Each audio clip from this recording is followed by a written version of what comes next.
নমস্কার। শিবাজিদার আড্ডাখানায় আজকে সবাইকে হার্দিক স্বাগত।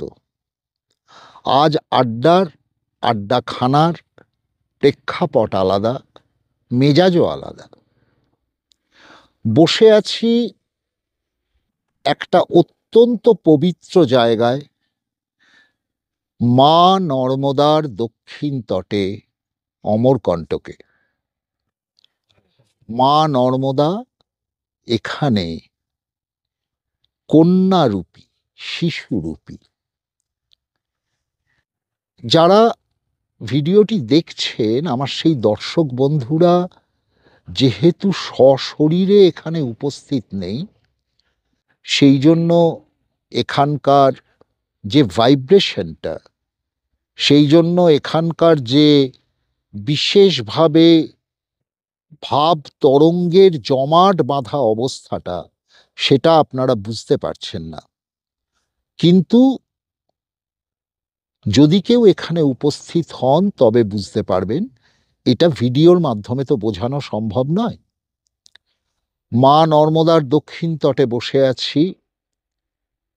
বিকেলবেলা 4টে বেজে গেছে। দক্ষিণ তটে ছায়া, উত্তর তটে ঝলমলে রোদ।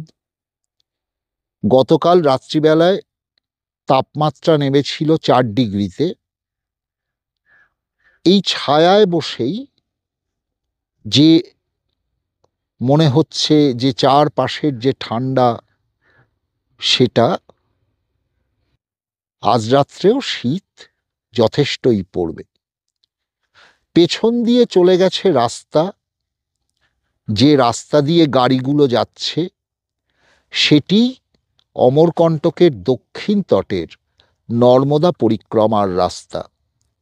পরিক্রমার সময় শয়ে শয়ে পরিক্রমাকারী এখান থেকে চলতে দেখা যায়। তো সে যাই হোক, অমরকণ্টকের থেকে শুরু হয়ে প্রায় ৩,৫০০ কিলোমিটারের উত্তর তট এবং দক্ষিণ তটের যে পরিক্রমা হাজার হাজার বছর ধরে চলছে, সে সম্বন্ধে আমরা অন্য কোনো ভিডিওতে আলোচনা করব। আজকে আলোচনা করি আমরা যেখানে বসে আছি সেই জায়গা, সেইটুকু অনুভূতি নিয়ে। এই যে অমরকণ্টক, এই অমরকণ্টক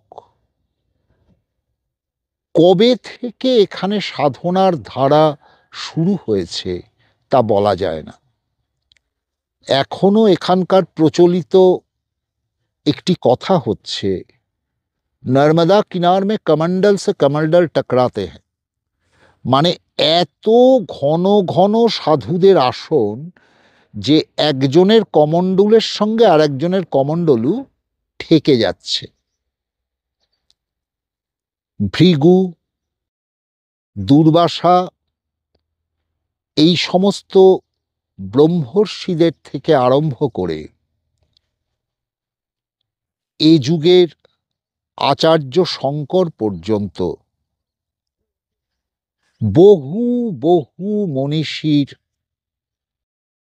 পায়ের ধুলোতে পবিত্র এই তীর্থক্ষেত্র, তাদের তপস্যার আগুনের তেজ আজও এই নর্মদার তীরে চুপ করে বসে থাকলে বোঝা যায়। এই যে দক্ষিণ তট, এই দক্ষিণ তটকে বলা হয় নর্মদার তপস্যার তট। আর উত্তরের যে তট, উত্তরের তটকে বলা হয় ঐশ্বর্যের তট। খুব স্বাভাবিকভাবেই যে কোনো পরিক্রমাকারী আপনারা দেখতে পাবেন যে দক্ষিণ তটে বড় বড় আশ্রমের সংখ্যা অনেক কম উত্তর তটে তুলনায়। উত্তর তটের ঐশ্বর্য অনেক বেশি।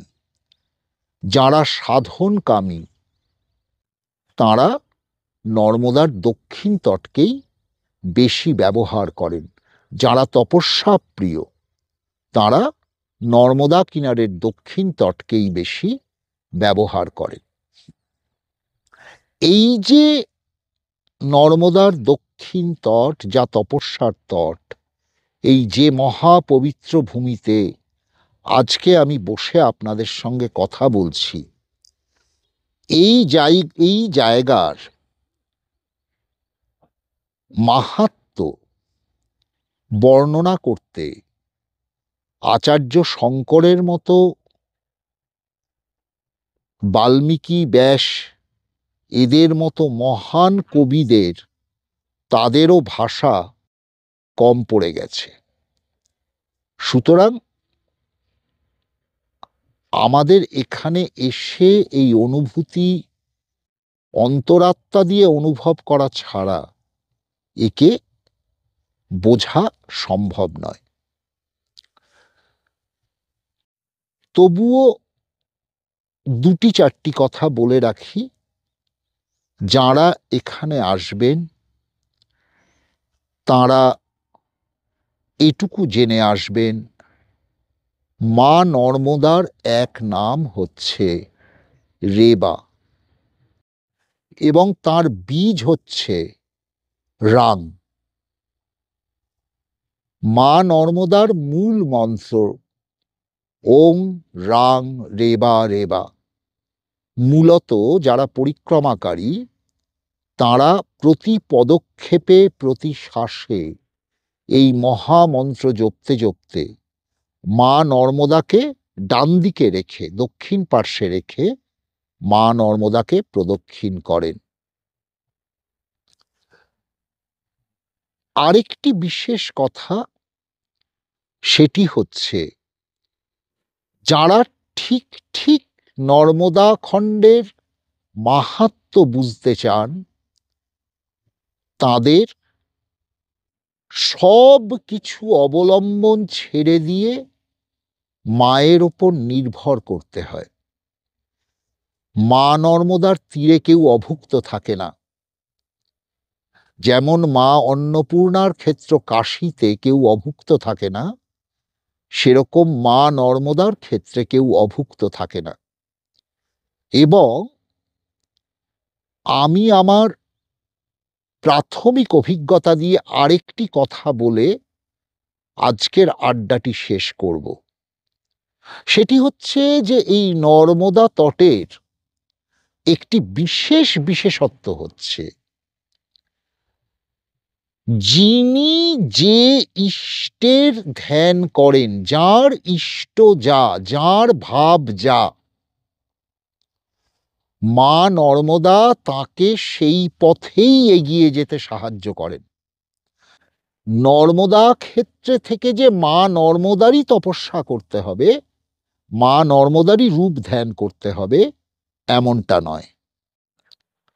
এবং অতি সুপ্রাচীন কাল থেকে মূলত এই নর্মদা খণ্ডে যে দুটি সাধন ধারা চলে আসছে, তার একটি যোগের, আরেকটি তন্ত্রের। যারা মূলত এই দুই মার্গ অবলম্বনকারী, তারা নিশ্চিতভাবে ক্ষেত্র মাহাত্ম্যের যে সাহায্য, অল্প পরিশ্রমে বেশি ফল লাভের যে অভিজ্ঞতা, সেটি এই নর্মদা ক্ষেত্রে লাভ করতে পারেন। এখানে প্রত্যেকটি মানুষ দেখা হলেই আমরা যেমনভাবে নমস্কার বলি, কেমন আছেন বলি, তারা যে কথাটি বলেন সেটি বলেই আজকে ভিডিও শেষ করব। নর্মদে হর, নর্মদে হর।